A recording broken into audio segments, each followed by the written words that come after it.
Audio check 1, 2. Audio check 1, 2.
Good afternoon, everyone. I'm Anjanetta Lambert, Onward to Opportunity Program Manager with Syracuse University's Institute for Veterans and Military Families. I'm a proud military spouse, and I'm so happy to be here all the way from San Antonio, Texas, also known as Military City, USA.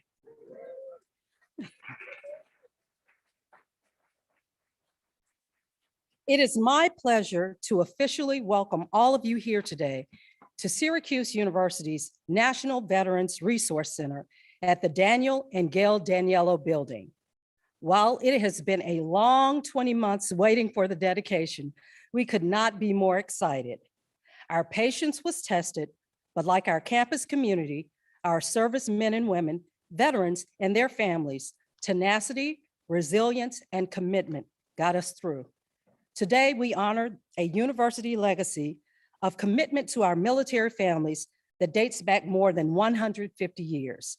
And we recognize the transformative gift of University Life Trustee and U.S. Navy veteran, Mr. Dan Daniello and his wife, Gail, whose unmatched generosity laid the foundation for the making of the NVRC a reality on the Syracuse University campus. And after his announcement yesterday, has done the same for the IVMF.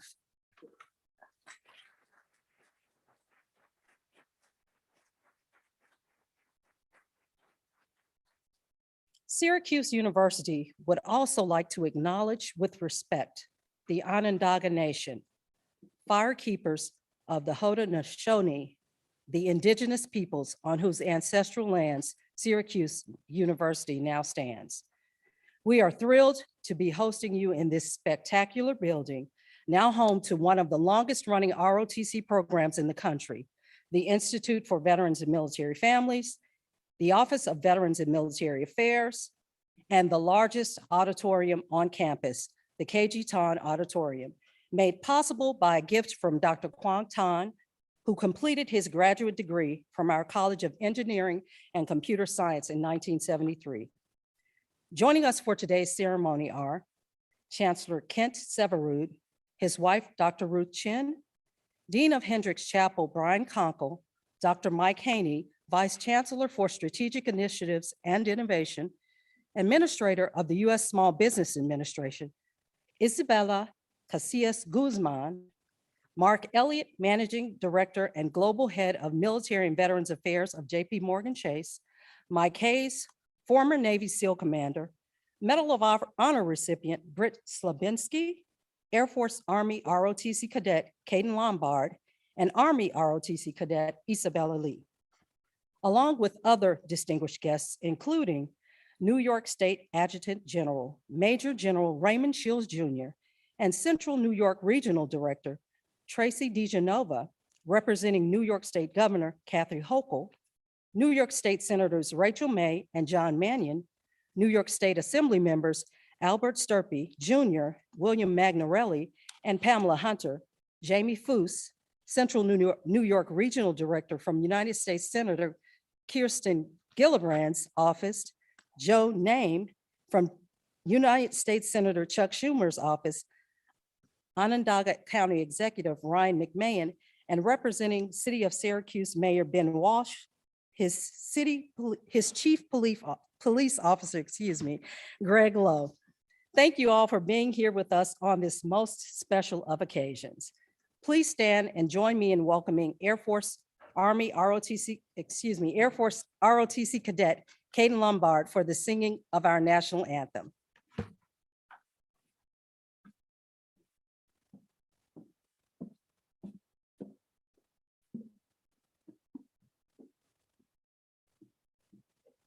Oh, say, can you see by the dawn's early light, one so proudly we hailed at the twilight's last gleaming, whose broad stripes and bright stars through the perilous fight o'er the ramparts we watched were so gallantly streaming, and the rockets' red glare, the bombs bursting in air, gave proof through the night that a flag was still there.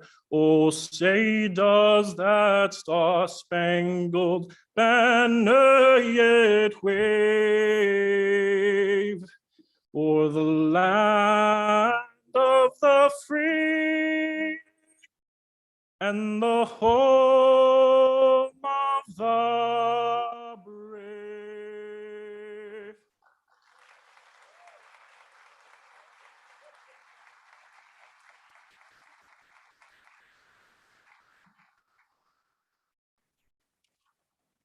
Thank you, Caden. Please be seated. I am now pleased to introduce Dean Conkle for our invocation.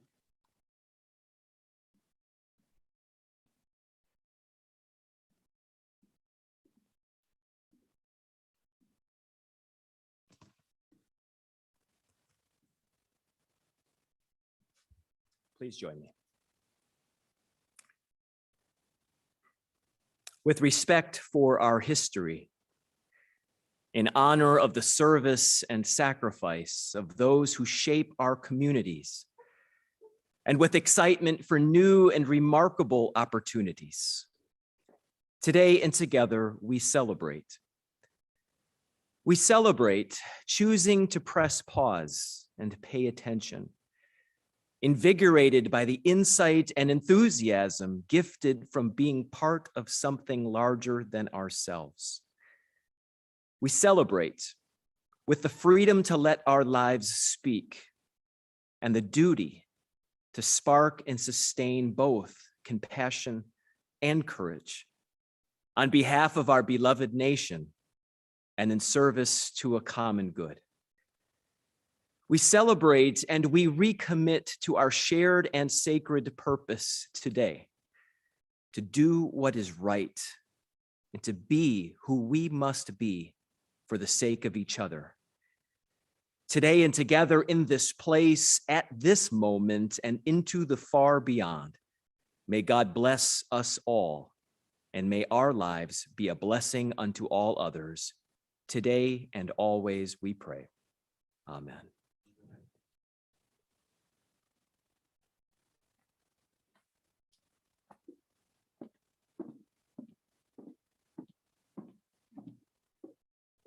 Thank you, Dean Conkle. During our celebration today, we will hear from our Chancellor, Vice Chancellor, a student, and the Administrator of the U.S. Small Business Administration, followed by a former Navy SEAL commander and a Medal of Honor recipient. Simply stated, we are honored. Today is about those for whom this wonderful facility was built. It is about empowering those who have worn or will wear the uniform of our nation to lead successful post-service lives. But first, I'm so proud to introduce a very important guest who could not join us today, but wanted to send his well wishes.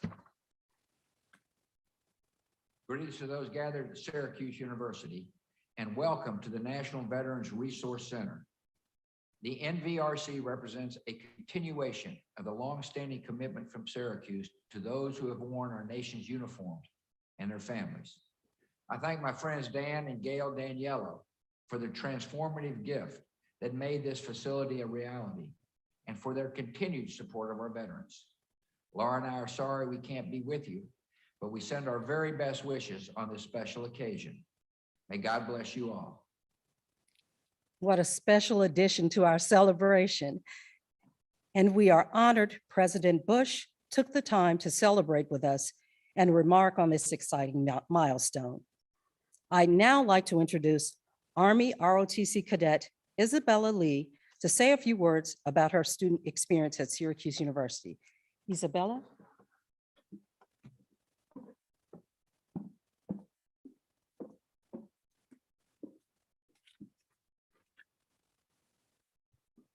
Thank you. Good afternoon. When I was 18, I had no idea what I wanted to do with my life. The only thing I really knew was that I wanted to help soldiers.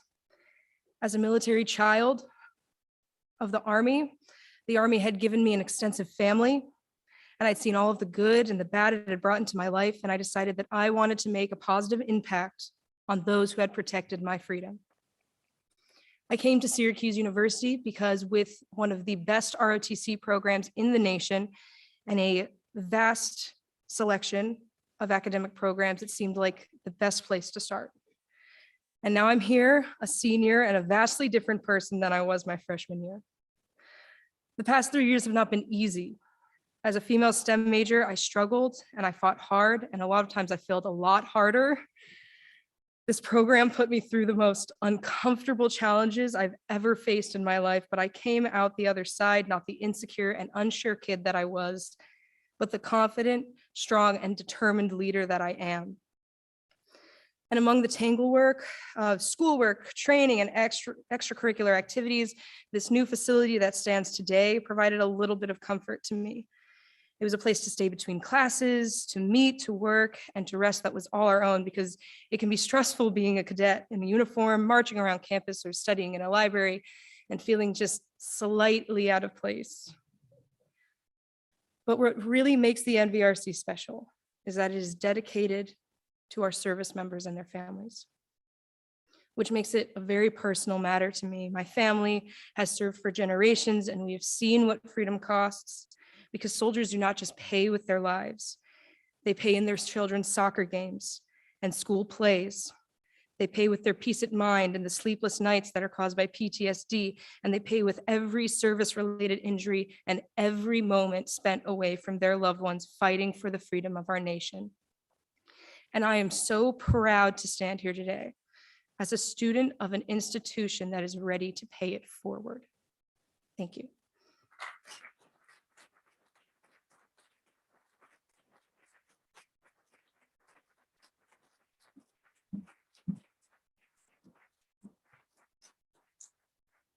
Thank you, Isabella, for sharing your very powerful insights. And now I have the pleasure of introducing my boss, Dr. Haney, the Vice Chancellor of Strategic Initiatives and Innovation at the university, as well as the founder and executive director of the university's Institute for Veterans and Military Families. For those of you who don't know him, it was Dr. Haney who set the conditions for the creation of the IVMF when he launched the Entrepreneurship Bootcamp for veterans here on campus back in 2007. This program and the IVMF reignited the university's commitment to the military-connected community, and as a result, we are here today, making history by celebrating the NVRC as the symbol of that commitment. Dr. Haney?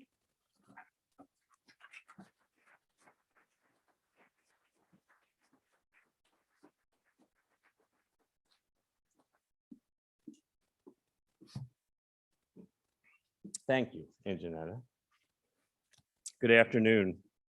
There are many, many people and organizations who made it possible for us to be here today celebrating this remarkable national resource. The Daniello family, KG Tan, the Bisignano family, the Lahovitz family, the Hayden family, the Ensley family, the Dottle family, and many other families and supporters who helped make this building and the programs within it a reality.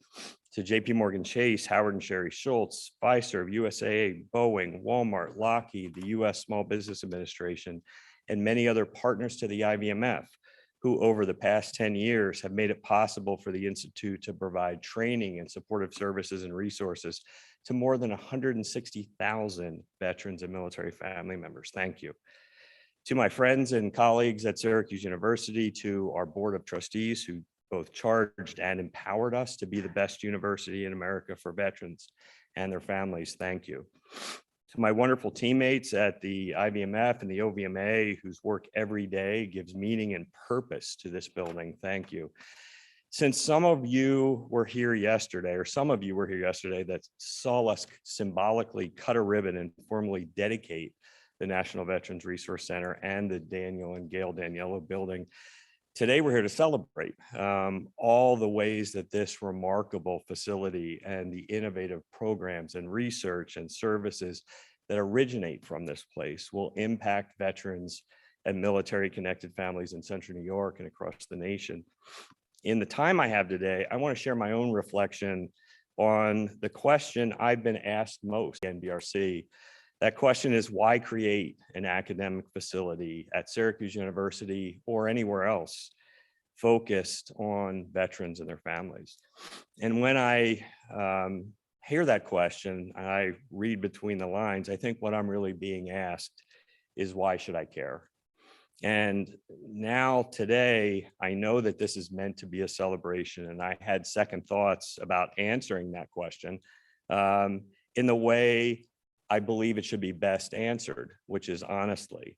I say that because if I'm authentic in my answer, I may be accused of throwing some cold water on the celebration theme. I also know that many in this audience already understand why this commitment matters. And thus, for some, getting on my soapbox will be akin to me preaching to the choir. That said, I also don't think I could forgive myself if I didn't take this very public opportunity to be direct and to be candid about, and to be true about what I've learned over the course of the past 15 years of working and researching on behalf of the veterans community. So here we go, my candid and direct response to the question, why should we care about the events of today, in two related parts. First, we should care because if I can borrow a quote from Thomas Jefferson, a nation as a society forms a moral person, and therefore every member is morally responsible for society. Now, I can't imagine a more morally troubling decision that a society can make than the decision to wage war. And following Mr. Jefferson's logic, all members of that society are morally accountable for the costs and consequences associated with that decision. Importantly, however, over the past 20 years of war, this country has largely disconnected the costs and consequences of that decision from the majority of Americans and the majority of American families. You see, after Vietnam, we introduced for the first time in our history an all-volunteer model of military service. Consequently, over the past 20 years, less than 1% of Americans have shouldered the burden of these wars. My point is to say that insulating society and its institutions from the human and the financial consequences of war is immoral, and it's also exceedingly dangerous. This is because when only some Americans shoulder the burden of war, war as an instrument of foreign policy is much too easy a path for politicians to walk. It also means that for the small minority of Americans who fight those wars, when they come home and they require some care, some support, those needs are too easily dismissed as the government's problem.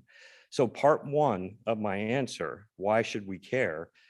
The National Veterans Resource Center represents, both in a symbolic way and a practical way, Syracuse University's commitment to paying on the moral accountability that is inherent in a model of national defense where the many benefit from the sacrifice and service of the few. I do hope that other institutions, particularly in higher education, take notice and find the courage to reflect on their citizenship obligation, one that I would argue goes beyond simply accepting GI Bill tuition dollars. The second part of my response to the question, why should we care, also relates to this country's all-volunteer military service, but specifically the implications of that policy at a human level for those who volunteer to serve.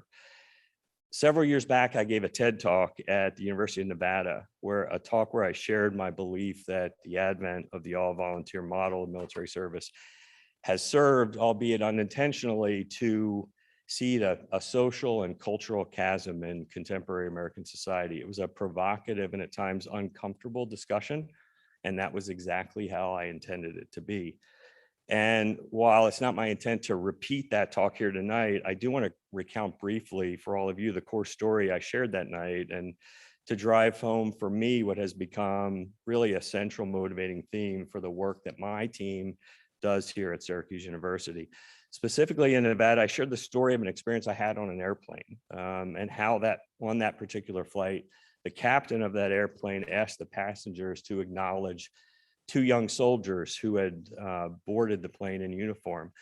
The passengers gave those soldiers a polite round of applause, But I also told the story of the woman who was sitting directly to my right, and the very public show of support that she exhibited, clapping and whistling, to the point where I began to believe that it was more about her than it was about those two soldiers. And at this moment, I am a social scientist, and while I hate to talk to anyone on an airplane, I decided that I was going to conduct an impromptu social experiment on that plane. So I introduced myself to this woman. I shared that I was a veteran. I shared that I direct an academic institute focused on the social and the economic and wellness concerns impacting veterans and their families. And we had a nice chat, at least up to the point where I started talking about some of the different challenges that veterans face when it comes time for them to take the uniform off. I shared with her, for example, that far too many veterans of the post 9/11 generation,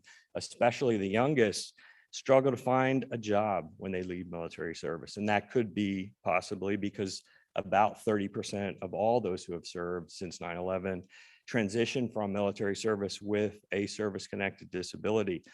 And then I shared with her the fact that 20% approximately of the nation's suicides are veterans, even though they represent less than 6% of the population. I told her that on average, 21 veterans take their own lives every day in this country, about one every 80 minutes.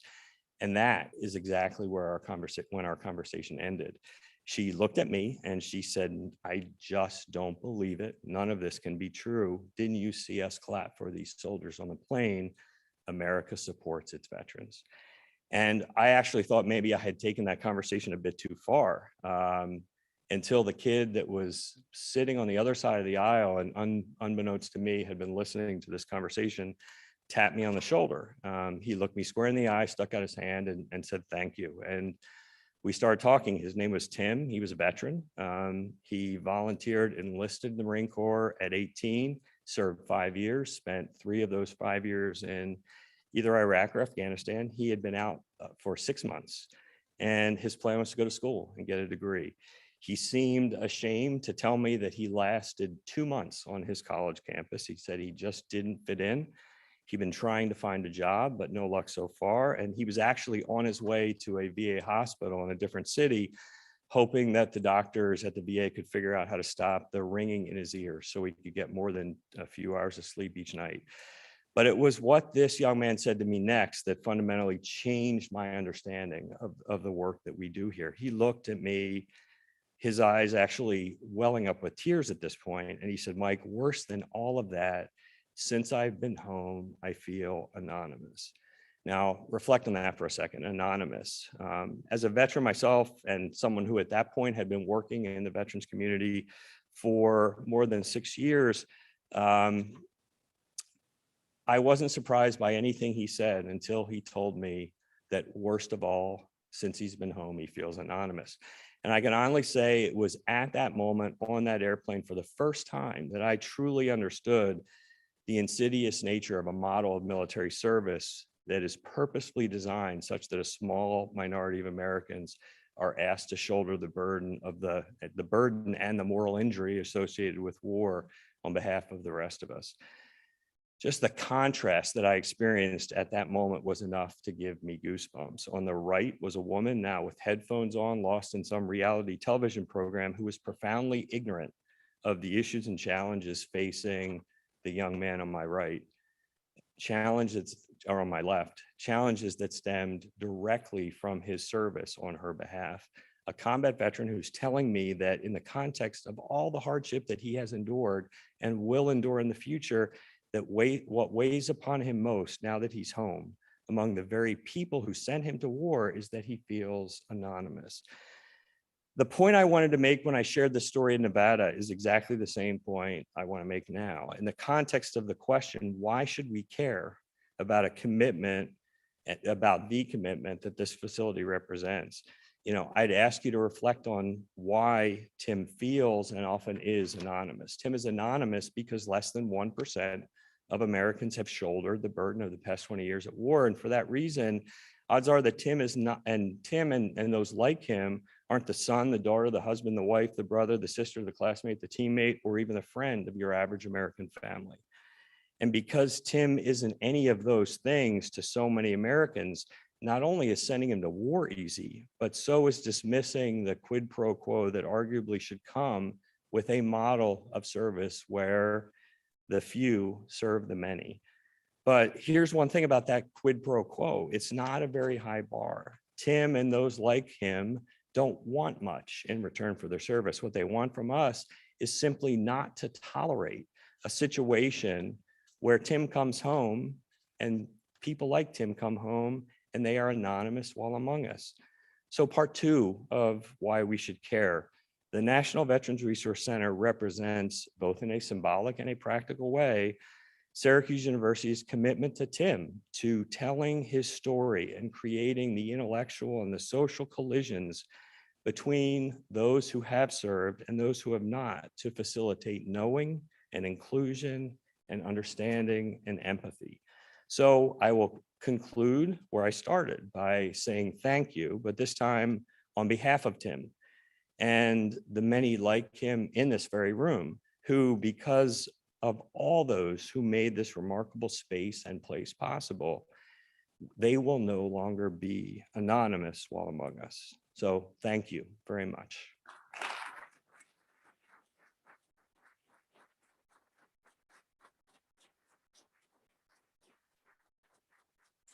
You're wondering why I'm still standing here.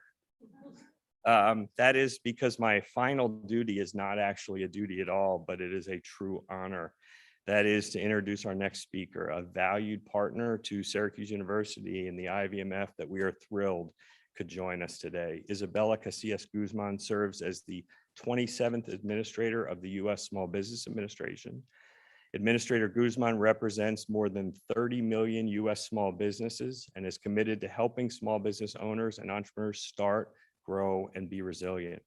Administrator Guzman previously served as the director at the California office of the Small Business Advocate and also in leadership roles at the SBA as the agency's deputy chief of staff and senior advisor during the Obama-Biden administration. The U.S. Small Business Administration has been a longstanding partner and supporter, actually one of the longest partners and supporters of the Institute for Veterans and Military Families and our programs dating all the way back to 2009.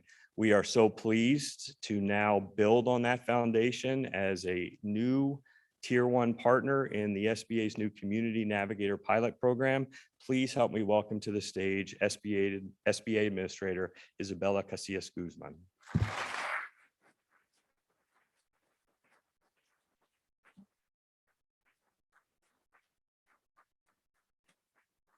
Thank you so much for that introduction and for inviting me to be here.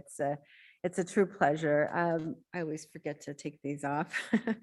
But I appreciate not only your leadership, Dr. Haney, but also the incredible team that you have at IVMF with Misty Stutzman-Fox. She has been an incredible leader and partner for the SBA. And so you just have an entire team over there that is just so committed to advancing the Institute for Veteran and Military Families. And we're pleased at the SBA to be a part of it. Thank you so much as well in advance to Chancellor Severud, just for your leadership at Syracuse and for envisioning as well, this event, this building, and all the work that you do. And what a treat to have George Bush kick us off with this and just reminding us of how important our military families are and our veterans to our communities, to our economy and beyond. I mean, I like to say that my father went to school on the GI Bill with the service of my grandfather, and I went to school thanks to his entrepreneurship. And so it's all interrelated, and I'm so committed to making sure that more veterans and military families have an opportunity and pathway to entrepreneurship. I'd also like to thank the SBA team members that are here with me today. Mark Madrid, who's our Associate Administrator for the Office of Entrepreneurial Development, and Deirdre as well, who is my Senior Counselor on Recovery in my Office of the Administrator. as well as, all the partners that we've seen today who are on the ground trying to support entrepreneurship, our resource partners that we fund, as well as the elected officials that are here today. As we found during COVID, it has taken an entire village to really support our small businesses during this time, and local communities, state governments have really stepped in and stepped up to help our small businesses succeed during this time. And this week in particular is National Veterans Small Business Week, and we're celebrating the incredible service, the strength, and the resilience of all of our veteran entrepreneurs and military family entrepreneurs as well, just the entire community. The impact that veteran small business owners have in our economy is great. There's 1.76 million small businesses owned by veterans in the United States, and 1 in 20 of our employer firms are veteran owned. In addition, they have 4 million employees that they support around the country, all those families impacted, and they contribute over $1 trillion to our economy. They have a true impact in communities, and small businesses in particular. I know there are several here today that I had a chance to meet with earlier. Logan, who is from Anything But Beers, who started a remarkable local business as well, who benefited from SBA's programs during COVID relief that kept his business alive, as well as Chris, who's the one who did the turf out on the 3rd floor, industry standard USA, and just an incredible contractor who's been able to grow his business and is giving back to help other future veterans interested in contracting. And Anthony, who's been able to successfully market Dizzy Socks, which is an athletic shoe company, sock company that is taking off digitally, which we've seen so many businesses do during COVID, advancing our digital main streets and helping us compete globally in e-commerce. All of these businesses just remind us the grit and the determination that it takes to start and operate a business and grow it, and that it takes a strong network around these businesses to make sure that they can be successful. Small businesses are giants in our economy, and they do create 2/3 of all net new jobs. They employ half of the private workforce. And more importantly, they really define our neighborhoods, our main streets. They innovate to solve global problems, as well as creating the products and services that we come to depend on every day. That's why I call them giants. And what's important is that we make sure that they continue to have opportunities to grow, and that all of the great ideas from everywhere and anywhere, as the president says, need to be supported. And that's what the Build Back Better framework is all about. One of the first things that President Biden spoke to me about when nominating me was the fact that he knew that too many small business owners didn't have that network behind them. It was clear during PPP that if they didn't have that lawyer or accountant or banker on speed dial, that they were at a disadvantage. And so a key part of the American Rescue Plan that he launched was this Community Navigator pilot program, which Congress funded in the ARP. And we're so pleased that we were able to field over 700 applications across the country from incredible resources around our communities that support small businesses. And of course, IVMF was one of the successful Tier 1 grantees, winning the $5 million grant level from the SBA to support our veteran communities across the country and better advance entrepreneurship for veterans and military families. I think that it's very special to have given that award, since IVMF goes way back with the SBA from when I was previously serving during the Obama-Biden administration in creating our Boots to Business program and working overseas to help our current military members figure out pathways forward. And also that's the basis of our Reboot program and all of our great grant programs that we've worked with IVMF on, to just demonstrate the type of impact that they have, and how they were justly deserving of this grant. I understand statistically that over 160,000 veterans and military family members have been served, but more importantly, IVMF's success rate, 92% of those businesses are still operating today. And why that's so remarkable is that after year one, only 80% of businesses survive. After 5 years, half of them survive. After 10 years, a third of them survive. And IVMF has that type of performance.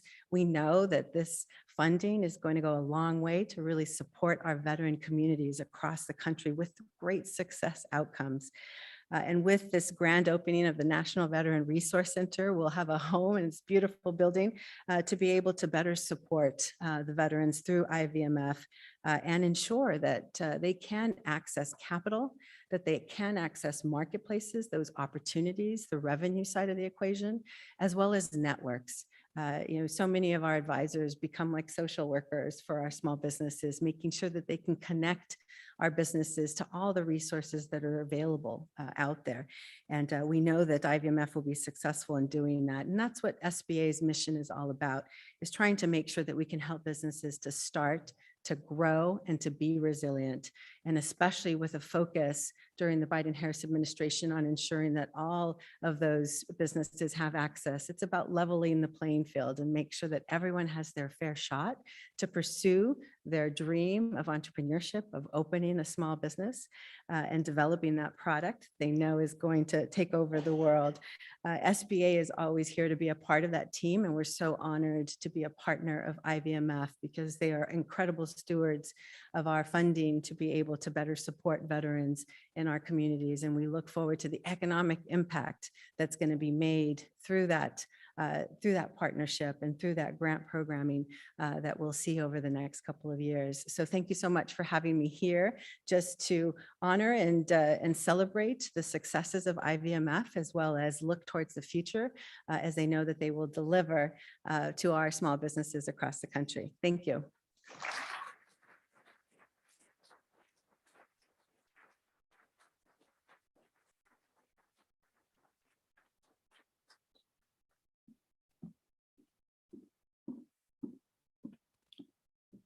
So I thanked many folks when I was up here the last time. There's one person that I intentionally didn't thank and save for this introduction. There are many university leaders and great institutions across the United States that talk a lot about serving and supporting veterans and military connected families. It is a much smaller club of institutional leaders that have the courage to build, supporting and serving military families and veterans into the strategic plan of the institution. So, ladies and gentlemen, please help me welcome the maybe one member of that club, Syracuse University's 12th Chancellor and President, Ken Severino.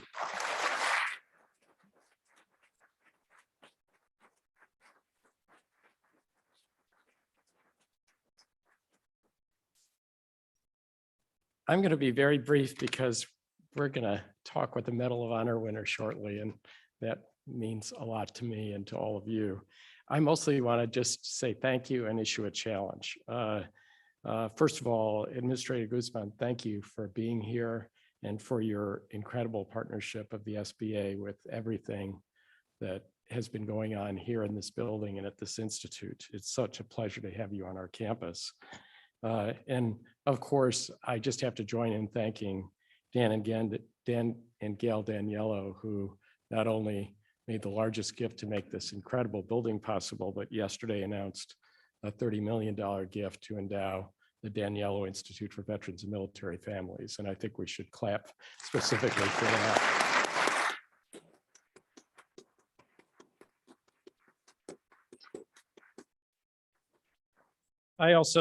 There's so many to thank, and Mike named all of them, but I feel as Chancellor I should too. I want to thank Dr. K.G. Tan and his family for whom this auditorium is named.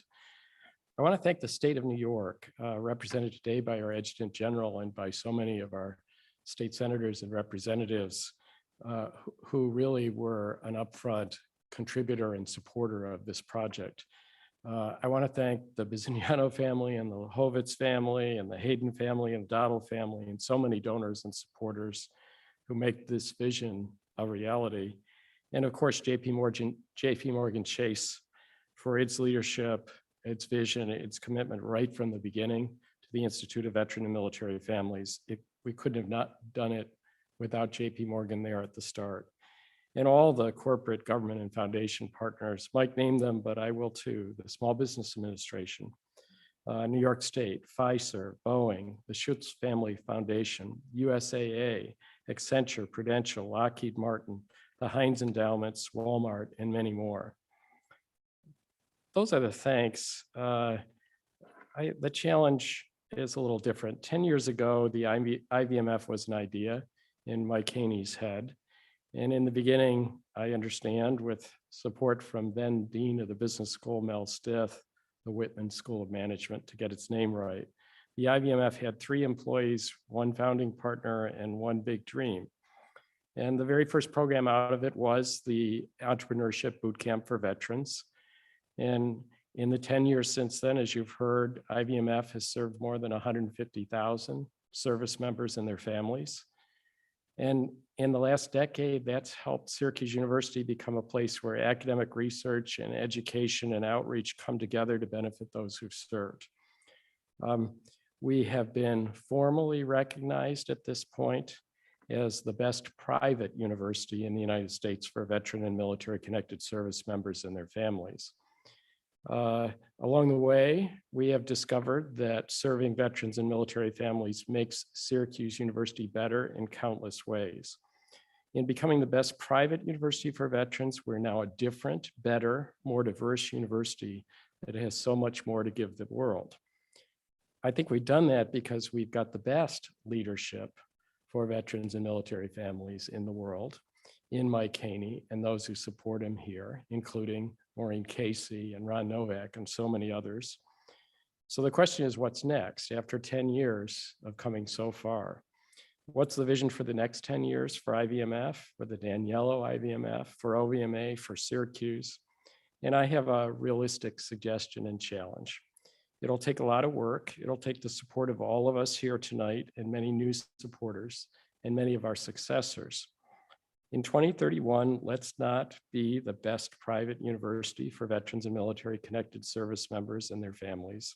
Let's simply be the best university of any kind in the world for those who are serving or have served. Let's be the best university for vets, period. And let's be widely recognized, in fact, for the truth of that proposition. I really think we can do this. And I think anybody here who doubts that should just look around. Look at what has already been achieved in just 10 years. I thank Mike Haney for leading that achievement. I thank all of you for supporting us. I thank you for a great past 10 years. But as always, we should look forward to an amazing decade ahead. Thank you so much.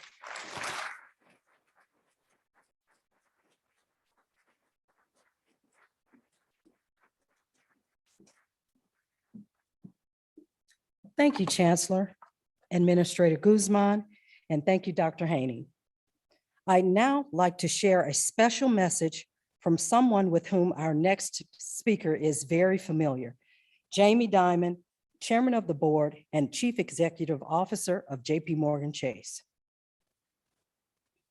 On behalf of JP Morgan Chase, I'd like to congratulate Syracuse University and the IVMF on the grand opening of the National Veterans Resource Center. JP Morgan Chase had the privilege of helping to establish the IVMF in 2011. Back then, we shared a vision to serve those who volunteer to protect our freedom. As veterans, these individuals make our communities, our campuses, our businesses better and stronger through the rich diversity of experience, thought, and spirit. Today, we're proud to continue supporting IVMF's national best-in-class programs that serve tens of thousands of veterans and military families. We look forward to further innovation on behalf of our nation's heroes within the new walls of the National Veterans Resource Center.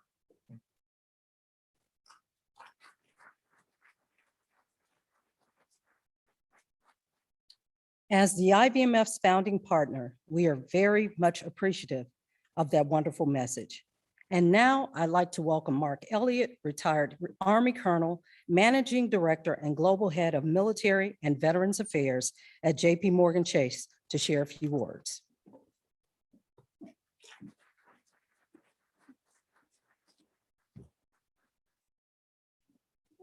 So as you just heard Jamie, his message, The IVMF and JP Morgan Chase share a special relationship and a special history. Back in 2011, we were honored to serve as a foundational sponsor for the IVMF. 10 years later, it is exciting to be standing here in this building that now houses the IVMF to reflect on the last decade and to look forward to a bright future in this beautiful facility. From the beginning, JP Morgan Chase has been excited to be part of this vision that Mike had. He talked about writing this down on the back of a napkin years ago is the way he tells the story, and sharing that with Jamie around what this could ultimately turn into. And that goal was to support our military families and our veterans. So if that goal is a career in private sector, the IVMF is there along with JP Morgan Chase to ensure that those veterans have a successful career, whether at JP Morgan Chase or one of the 250 plus members of the Veterans Job Mission. If that goal is starting a small business, you heard from the administrator of the SBA tell us that that is something that our veterans have in full measure, and we want to be part of that. And we know the IVMF is there to assist. So as we mark the 10-year anniversary of our Military and Veteran Affairs program at JP Morgan Chase, because we are too 10 years old this year, we look forward to celebrate and to continue to partner with the IVMF. And we have a bright future together, and we want to be a partner along that future. So thank you, and please take advantage of this facility. It's one of a kind.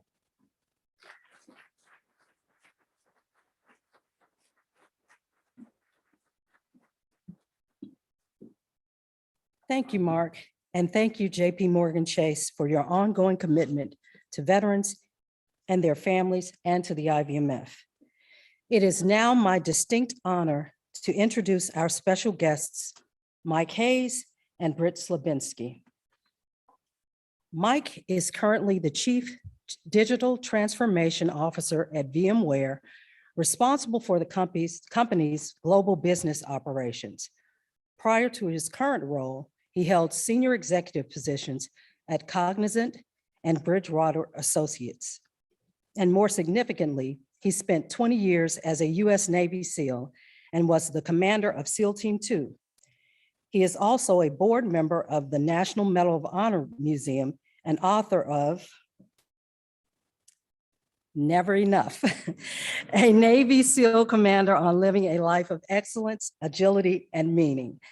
Britt, our Medal of Honor recipient, retired from the US Navy SEALs as a command master chief after 25 years. During those years, he completed 9 overseas deployments and 15 combat deployments. He was awarded the Medal of Honor in 2018 for his actions during Operation Anaconda in 2002 to rescue teammate Petty Officer First Class Neil Roberts while deployed in Afghanistan. His citation reads, "For conspicuous gallantry and intrepidity at the risk of his life above and beyond the call of duty, while assigned to a joint task force in support of Operation Enduring Freedom." He became the 12th living service member to be awarded the Medal of Honor for bravery displayed in Afghanistan. There will be an opportunity for questions at the end of their conversation, and you may use 2 microphones on either aisle, so hold your questions until the end. We are very honored to have them both here, so please help me welcome Mike Hayes and Medal of Honor recipient Britt Slabinski.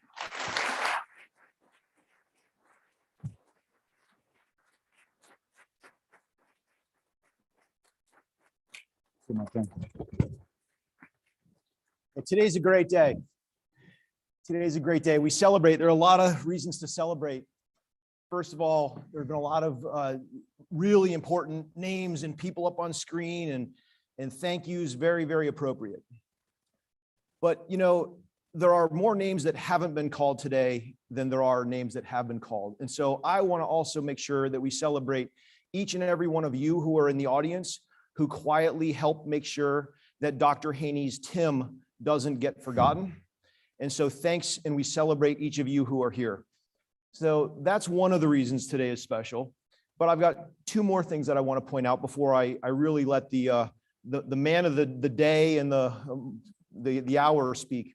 I want to point out also that, you know, Caden, who sang the national anthem, and Isabella, who wonderful words about what it means to fight for the nation and why she's here. Today is also about celebrating the future, the unknown future, and who knows what our 18 to 22-year-olds today are going to be doing in the future, which of them will be presidents and Jamie Dimons and things like that, or Daniello's writing big checks and celebrating service. You don't have to wear a uniform to serve. Everybody holds up the service as if wearing a uniform. No, we all serve each other. But the most important reason today is really, really special for me personally, is that I've grown up with Britt Slavinsky, and we're really good friends. Sorry about that, Mike. Yeah, I know. But when two SEALs get on stage, who knows what's going to happen? But look, a lot of us look up to heroes as somebody who was in World War I or somebody who was a senior when you were a freshman and someone unknown. I've grown up with my friend here, and what's really awesome to me is that my friend is my hero. I don't say that lightly. I really mean this.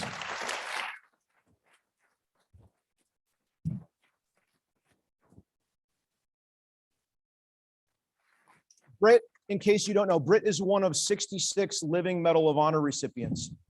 And you can read the rest of his citation online, but let me make it really simple.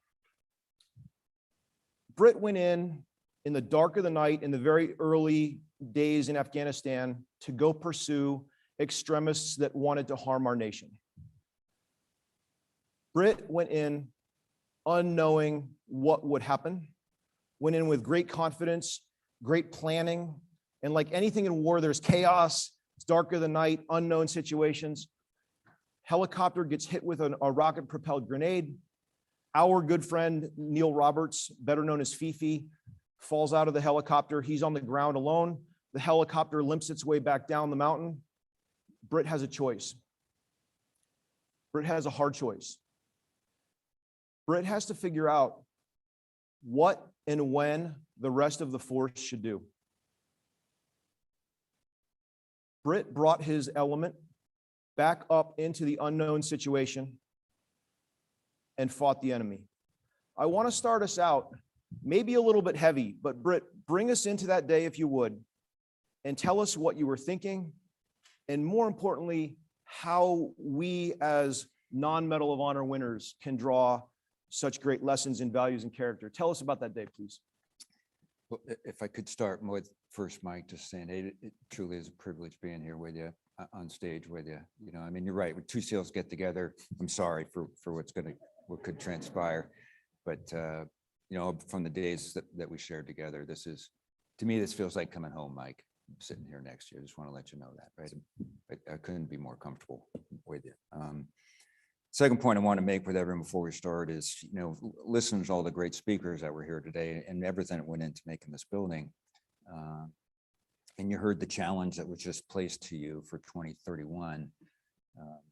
It leaves me thinking that there is likely not a more important meeting going on anywhere in our nation. And I would say what that means the world, on behalf of veterans, anywhere at this moment than what's happening right here, and you all are part of it and what you're going to do. So what you did in the past, hey, that's great. You built this facility and everything, but being the type A's that we are, and the perfectionists that we are, I don't care what you did in the past. I care what you're going to do to get us to that 2031 piece.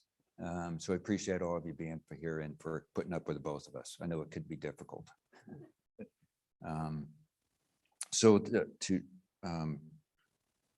This is a very difficult place for me to be. Maybe if some of you heard this from me before, but it's a very uncomfortable position for me to be in. And when the president calls and says, hey, I'm going to award you the Medal of Honor for your actions that you did and what you did for the country. And my first thoughts are, well, sir, thank you, but don't do this to me. There were so many great people around me And like all of you know, you're all leaders. You know, you can't get anything done without people that are going to follow you. Trust, and they give you the confidence in yourself that you can get things done. And I had absolute trust and confidence in my teammates, and they all followed me that day. And the DNA, their DNA resides in the medal. And, you know, my name's on the back of the medal. A little bit about what I did, but it's about what we did, but what they did. Their DNA is embedded in it. Those that gave their lives to it.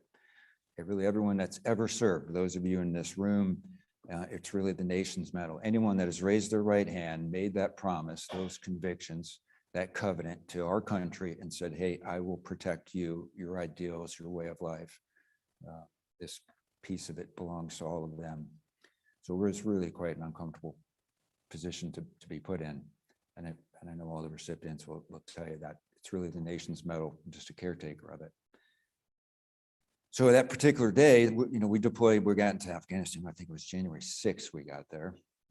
And we were going all over the country, and this around March comes, and we find this large enclave of enemy fighters in this Sashikot Valley, about 3,000 of them is some of the words, some of the numbers we were found. And our job that day, my task that day was to put an observation post, seven special operators on top of a mountain, really tall mountain, and help support some conventional forces in the valley below. There's a big, large combat going on in the valley. Operation Anaconda is what it was called. So my task that day is to go on top of this really tall peak. It's about 11,000 feet. Now you would say, well, okay, if that mountain's important to me, well, who else would it be important to? Logic goes pretty easy there. So I said, well, instead of taking my team to go right up on top, I'm going to do, you know, our job is to get our mission done, just like all of us in business, get our job done with the least risk to force. In order for me to do the least risk to force, I'm not going to go right up there. I'm going to go over this other spot where I know it's a safe spot, and I'm going to walk up to the top of the mountain. So it's going to take me, you know, a full day to get up there. Well, things change. We live in a dynamic world. As you know, in business, combat is much more extreme. Things change quickly, and you don't have control over everything. So things change on the battlefield. My orders change, and the orders say, hey, we must have you in position on the top of that hill by the time the sun comes up, which is, if I do my math right, in about 5 hours. And there's absolutely no, I mean, we're all superhumans, aren't we, Mike? You were. Yeah, right. There's no way I can take my 7 guys with 120-pound packs up from about 8,000 feet, hike up to 11,000 feet in snow, by the way, by the time the sun comes up. Can't be done. Which means there's only one way to get there, and that is I got to take my helicopter right to the top of the mountain. And can't, it's a cardinal rule, you don't break it. Anyway, we go. We'll get my orders. To be a good leader, sometimes you got to be a good follower, right? I think we all know that pretty well. So I follow my orders. Go up to the top, and sure enough, as predicted, we take heavy enemy fire. Rocket-propelled grenades hit the aircraft, explode bullets the size of your finger, passing through the whole of the plane. Immediately standing to my right is Neil Roberts. Neil is in my team. You know, I'm responsible for him, but he was a good friend. And the pilot, magnificent job from the air crew. Air crew is, I mean, they trained extensively, and they able to get the aircraft just a few feet off the ground and make a run for the edge of the mountain. So, you know, as we're making that dash towards the edge of the mountain, you know, more rockets are hitting us and detonating around us, and the bullets hit all the hydraulic lines, and the hydraulics are what makes the helicopters run. So it's at this point when Neil falls off the helicopter. I can remember looking out the back of the helicopter through our night vision goggles, and I can see Neil's legs fall right off the ramp, just like this. So instantly I know I've got someone out of the plane. Tell the air crew, hey, we got some that fell out, and they make the decision, hey, we're going to go back, but the controls of the aircraft lock up. So now we're at about 3,000 feet over the ground, and you have basically these helicopters, they're MH-47s. What that looks like, if you take a yellow school bus, paint it green, and put 2 rotors on it, that's what's flying through the air, right? Completely aerodynamic. Yet, no. Right. So it's basically now a flying bus through the air with basically no means to keep it in the air. Amazing job of airmanship by that crew to basically save this crippled aircraft and keep us flying. And they're able to get us closer to the ground until they lose all power and we crash. So another helicopter comes and picks us up and takes us back to the safe area. About the same spot where we started some so earlier. Now the decision comes, I get that air crew off and decision point comes that, okay, I have to, one, I have my original mission that I have to take care of. And of course, predominantly Neil, what's going on with Neil? I think all of us in this room are not, strangers to making difficult decisions. At the end of the day, that's what all of you do. Every day of your life, you make decisions. Some days are more difficult than others. But now, in the military, those of you that have served, know this, you make that promise to each other. Right? I'm going to look you in the eye, Mike. I'm going to say, I'm going to take care of you. No matter what, you're going home. You're going to do the same thing to me. We're going to go get the job done. We're going to go make it right, but we're coming home. Right? That's the covenant we make. I don't care what service you're in. You got that flag on your shoulder. I'm coming for you, Mike. Right? No matter what, if it costs me everything. Right? So that's absolutely true. And you here know that. That's the commitment that we make to each other. Now, an environment like this, that's like, yeah, bro, I got you, right? But when you think, well, right, when the moment hits you, right, and you get that pain in your stomach, that decision to make that is just hurts. Have you all been there? And you got to make this decision, and that's not easy to make those decisions. So I get a little bit of information that Neil is alive. My proof of life is that he's alive. They see him walking up on top of the mountain, a little light on top of his helmet that shows, hey, he's there, and there's some people around him. So my decision is this. I can wait several hours where there's a quick reaction force, which means it is about 40 U.S. Army Rangers on 2 helicopters coming. And in about 3 hours from their arrival, I'm going to own the mountain. There's absolutely no doubt in my mind I can do anything in the world with 40 Army Rangers. Would you agree? I'm going to dominate, right? That's the sure thing. So the problem with that is likely going to be a recovery, which means I'm just going to recover his remains. The other side of that question is I could go now, right? I started with 7, I'm down to 6. And if you do all the logistics, everything that I need to get the job done, I don't have it. I don't have the right equipment. I don't have the right fuel for my aircraft or enough fuel for the aircraft. I mean, everything is against me, particularly most importantly, time is against me. Time seems to always be compressing, and us as leaders, we always try to expand it a little bit, right? Give us a little bit more time to make those critical decisions, so we just don't have it. So as I'm thinking in my head, I'm going through all this stuff, and I remember this decision is very clear to me. We're enclosed, not much more. I'm in our combat uniform. It's the evening of March 3rd, 2002. So it's cold in Afghanistan. We're in the mountains. In the back of my 2nd helicopter of the night, and I feel the rivets at the bottom of the plane vibrating on my muscles. I can smell the fuel of the aviation fuel, the wind whipping through the aircraft. I'm wearing a headset so I can talk to people. The headset's going crazy. Everyone on the planet's trying to figure out what's going on. So it's a bit noisy, of course, being inside the helicopter. And I can tell you this moment in my life, maybe some of you have been there before, I feel absolutely alone in this moment of my life. Some of you have been there, you felt it, Mike, right? That weight of responsibility hits your shoulders, right? No one else on this world can make the decision. You would wish someone else were there, right? Turn there, right? Hey, I wish you were there. Mike just turn to you and say, Mike, what do we do, right? I almost said it, sorry. And, but it's not, it's you, right? You're the one that's got to make that decision. And I don't know how many, I can't see any hands there, so I'll just say, I'm an Eagle Scout. I made Eagle when I was 14, and hey, I'm absolutely sorry. There was nothing else going on in my town, so that's what I had to do.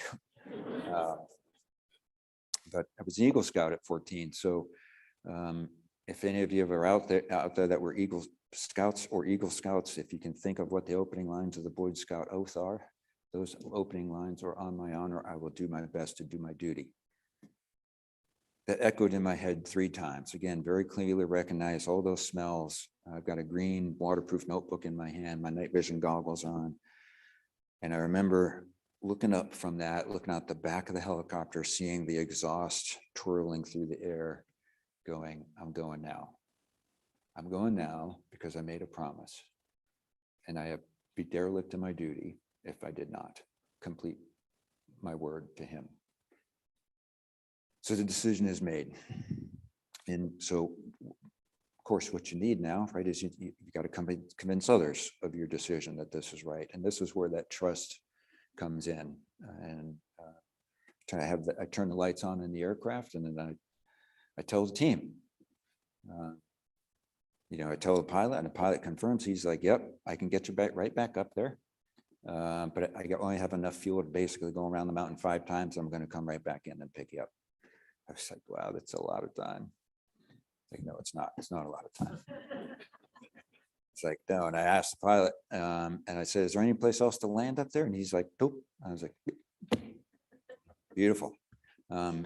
Beautiful piece, though. I mean, remember I told you this is a second helicopter evening. Think of this, the pilot from the first helicopter that just got down, what do you think he does?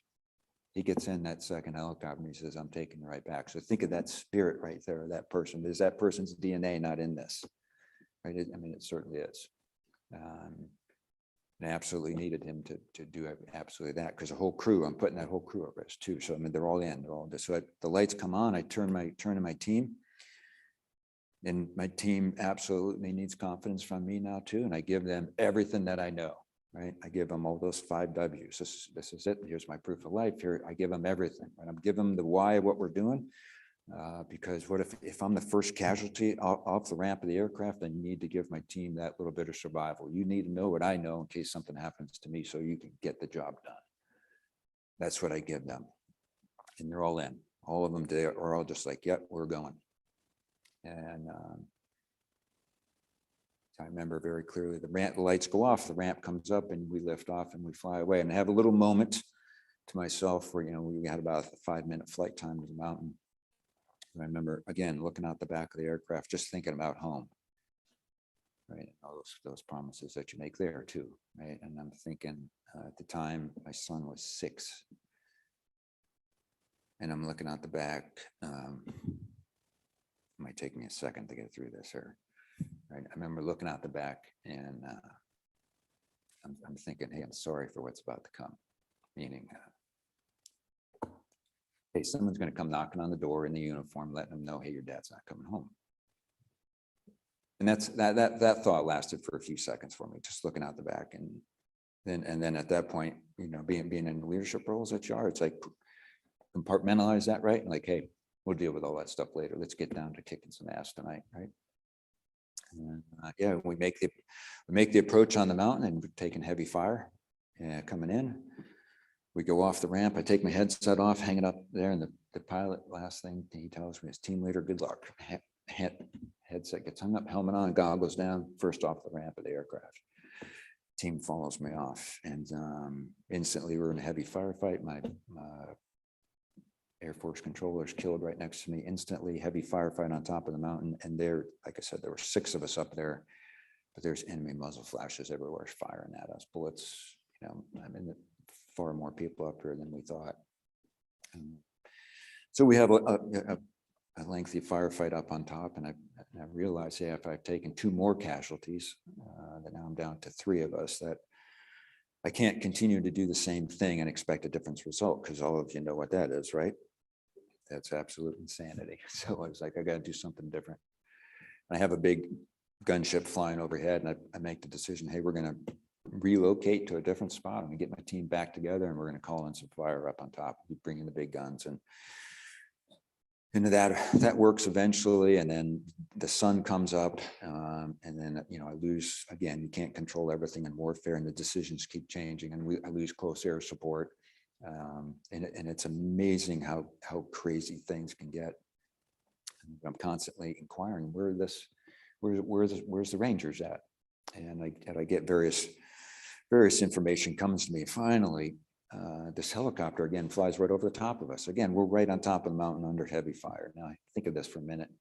2 helicopters were basically shot down. My first one, my second one took such heavy damage coming in that it too ended up crashing in the valley. Here comes a third one, and amazing.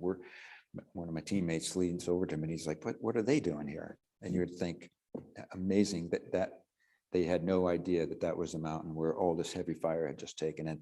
And then they themselves got shot down up on top of the mountain.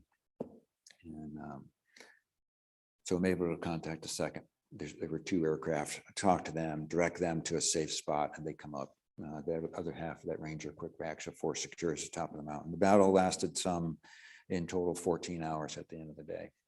And yeah, it was a long day, Mike. It was a long day. And now can you see why my friend is my hero? All in the day's work. Would you change anything? Maybe I would have run. Do you mean working out before going on the mission? Yeah, maybe. Maybe you ought to work. It should have worked out. Should have once in a worked while. out with you, Mike. That would have been better shape. No, I wouldn't have changed anything. I mean, hindsight is wonderful, but it's a dangerous place to be and to say, look, I Exactly. could have, should have, would have, and yeah, that's a lot of veterans dwell there, and you absolutely can't dwell in those. Let's not get places. into that yet. Let me We ask will. you something different. Be Caden or Isabella for a moment. Back in sing. Northampton, Mass. You can't sing, I know. American Idol, it take me 6 seconds to know you can't sing. But seriously, when you were their age, could you ever have imagined how your life has unfolded? No. I mean, yeah, I think all of us might be in that same boat, I think, and absolutely not. When I was going through go high school, I was like, man, University of Massachusetts, no offense, right? It was right down the street. I was like, hey, I'm going to go there, and then it's, like I just didn't want to be home. So I'm just going, hey, this feels like it sounds like a pretty good thing to do. I can do this other thing later. And then, but yeah, you never know where life's going to take you, what your decisions are going to end up being. And wow, what a great ride it was. Yeah, I feel the same way. My story is not as great as Britt's, but to get through SEAL training, my class started with 120 guys, 19 graduated. My class was harder than his. But I should have saw that coming. But in all sincerity, you had to do the minimum of 14 pull-ups to get into SEAL training. And I think I did like 14.1 or something after working out forever, and 6'4", 230, I've never been God's gift to the pull-up bar. And so, the thing that I often really joke about with Britt is that, when I was that age, I didn't really ever imagine I could have been a SEAL. And I think the real message and the meaning and the lesson is that for all of the students who are associated with IVMF, what you can't imagine today is imminently possible tomorrow. So when you're sitting on campus and you see, the president or the CEO of JP Morgan or a Medal of Honor winner, the point is that can be you. If you listen to the chancellor or Dr. Haney's challenge for what this organization can be, I promise you that this organization will just flood America with leaders. It's going to happen. And so that's why celebrating today as day one, the official opening, of course, of the building, such a celebration. Let's lighten it up for a second, though. When you're in the Trader Joe's parking lot and somebody cuts you off, are you ever like, man, I got a Medal of Honor, dude? You want to know the first thing goes through my mind? No, I better not. No, we better not. No, we better not. No, let's talk about humility for a second, because I know Britt maybe even better than Britt knows himself, but one of the most humble guys you'll ever meet, humble people. One thing about a hero is there's not a hero on the planet that will say he or she is one. That's the first test. And you heard that in the very beginning in what Britt said. Let's lighten it up a little bit. I know one of your funny stories, and I know I already connected to the lesson of humility, but tell us, make fun of yourself for a second, man. That's easy. That's so easy. Okay, so let's go back in the Wayback Machine. 2007, I'm a command master chief of this one particular squadron, which shall not be named. And the command master chief in military terms are the senior enlisted of all the organizations. They're kind of like the head coach of the team. They're the ones that are gonna, assemble your team, put your special, put the training in place. They're gonna make the right hires, right? They're gonna go out and they're gonna go win the game for you. Kind of like they're not quite the owner, but they're kind of the owner, but they're like your head coach is the way I always looked at. So that's what your Command Master Chief senior enlisted roles are. So this particular time, it's 2006, I'm the Command Master Chief for this particular squadron. It was a couple years after this event, but before the medal came. So because of that event, right, and like you said, I'm kind of a legend, right, to this particular squadron, right? I mean, you don't get to say you're the legend. Other people put those calendars. So I always thought it's important to share the danger with those and share the experiences. So I'm going to go out on these patrols. We're on a patrol in Iraq, and it's middle of the night. And since I'm the head coach, I don't need to be with the team, but I understand my presence could influence your decision. So I'm just going to be in the very back of this patrol. So I don't know how many of you are infatuated with the night sky and astrophysics, but I kind of am. So if you look up at the night sky, any of you ever look up there and you see, oh my, like you feel that big, right? And how vast our universe is. Well, if you put night vision goggles on, you ever looked at the night sky with night vision goggles? And you see 10,000 more stars available to you. So I'm mesmerized by this. So I'm in the very back of this patrol, and all night long, the past couple hours, we've been zigzagging out of these holes that have been in the ground. There's cisterns that the locals have dug for water. But I'm totally zoned out. I don't care. I'm with 40th the baddest dudes on the planet. I mean, what do I got to worry about tonight, right? So I'm in the back. I'm just patrolling along, except for I have no situational awareness. I'm not paying attention to anything. And I'm just staring up at the night sky, walking a straight line, zigzagging through the holes. Can anybody see where this is going? So yes, the legend of this squadron falls in one of these holes, 7 feet down to the bottom of these holes. Now, you can think, I got a couple issues right now as this person, the legend, right, sitting in the bottom of this hole. One, I'm in the bottom of the hole and it hurt, right? I'm in pain, right? My armor hits me in the head, right? I'm just like, man, right? Two, I'm a legend, right? Legend just fell in the hole, right? And then like, man, what if somebody saw it? Three, I don't think I can get out, right? So, hey, luckily I'm able to jump up. I get on top of this. I pull myself out of the hole. It's just like in a Charlie Brown video, the dusty guy, dust for going everywhere. I fix my helmet. Just as I look up and I start moving, there's the guy right in front of me. I just hired this kid. Right? He just graduated. I just hired him. He's standing there. He's looking at me in awe at the legend climbing out of the hole. So again, you got to think fast. And what do you think I tell him, Mike? Don't take a picture. Yeah, don't take a picture. I tell him, hey, you tell anything to anybody. It's the classic line. Tell anything to anybody. What you saw here, you're fired. You're walking home. Oh my God. I wish I could tell you I made every bit of that up, Mike, but I didn't.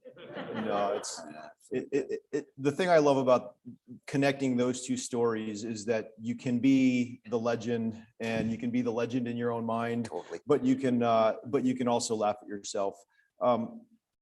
Britt, let's pivot a little bit.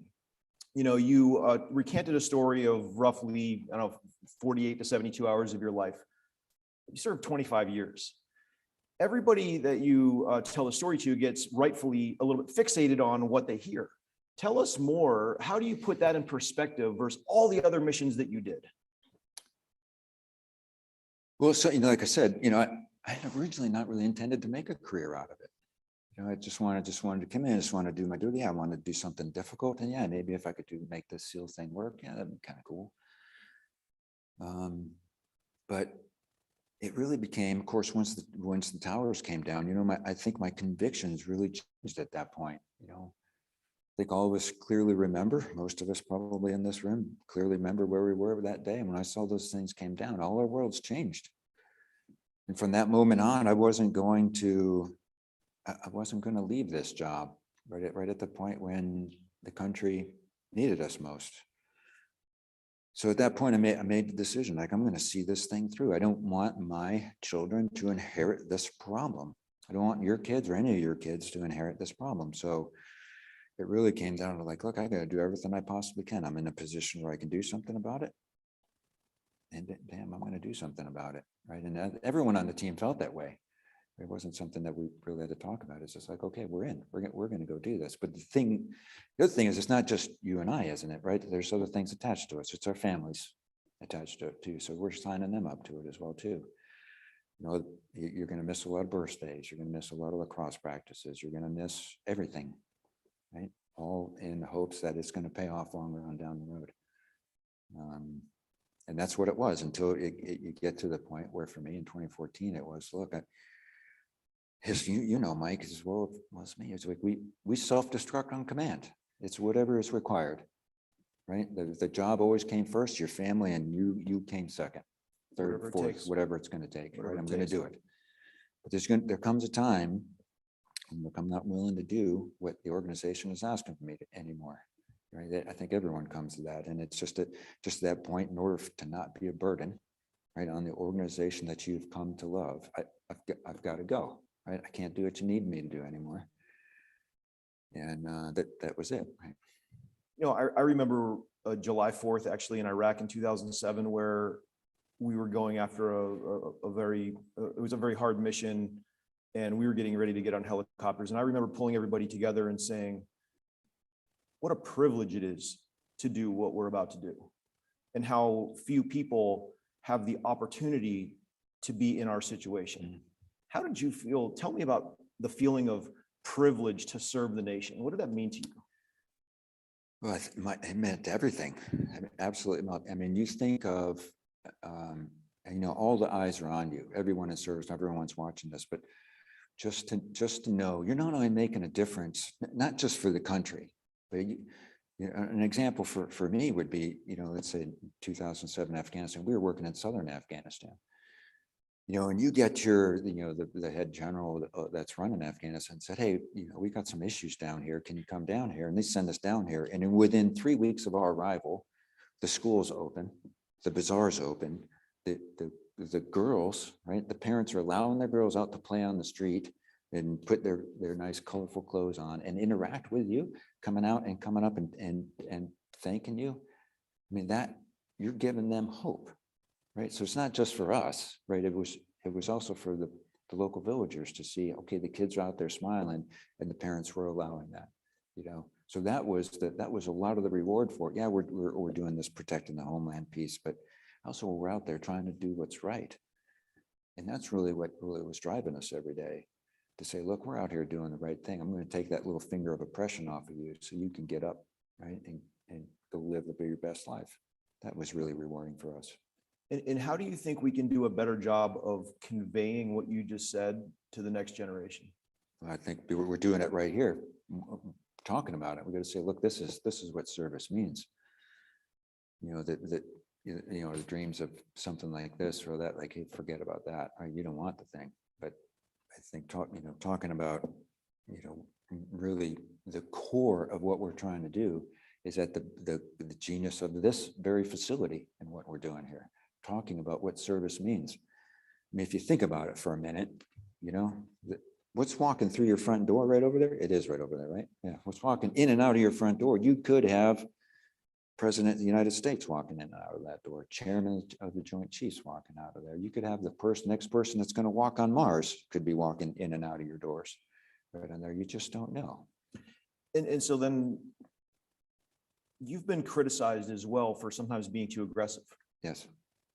That's another hard day. You had a hard day where you won the Medal of Honor, but I would imagine in many ways it was harder to be criticized. Bring us into that a little bit, and how did that make you feel? And are there any lingering effects of that frustration, or bring us into that, Britt? Yes, I mean, I'll tell everyone that, you know, the military, it's a very political place, isn't it? And that was kind of a hard reality, really, for me. That one thing when you get put on this pedestal, like, you know, I joke about the legend thing, but, you know, some people are going to look at this and they're just like, right, it's, oh, why him? Or, you know, I'm just as good as that, or this, there is this political piece to it. And I mean, none of us are immune to biases, right? Cognitive biases, that none of us are immune to it. I mean, we always have to be resistant to that. And when you've devoted your time to this community. And then some of them turn on and say, look, dude, hey, oh man, he's doing this or he's saying this, and right. You don't know. You're not there. You're not standing right next to me, or maybe, hey, look, I don't care whether you like me or not, right? I had a job to do, right? And I went out there and I did my job, and wasn't out there to be a popularity contest, but it does hurt, right?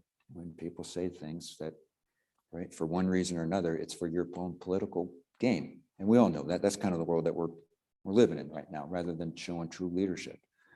And yeah. Well, I'm always impressed by your ability, two things. Well, maybe it's less, but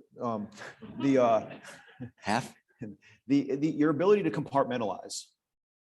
And it's not unlike getting ready to go on a mission. You know, I hate to say it, but sometimes we go on missions and be like, oh, smile for the plaque, you know, in case you don't come back. And, you know, there's a gallows humor that sometimes happens because you have to laugh. You know, it's almost incomprehensible to hear like a statement that I just made, but to people like us, you're like, hey, it's sometimes it's a different way of communicating, but at the essence of it, it's what teammates do. They push each other, they make each other feel okay. And sometimes without that humor, you'd think, oh, there might be something wrong.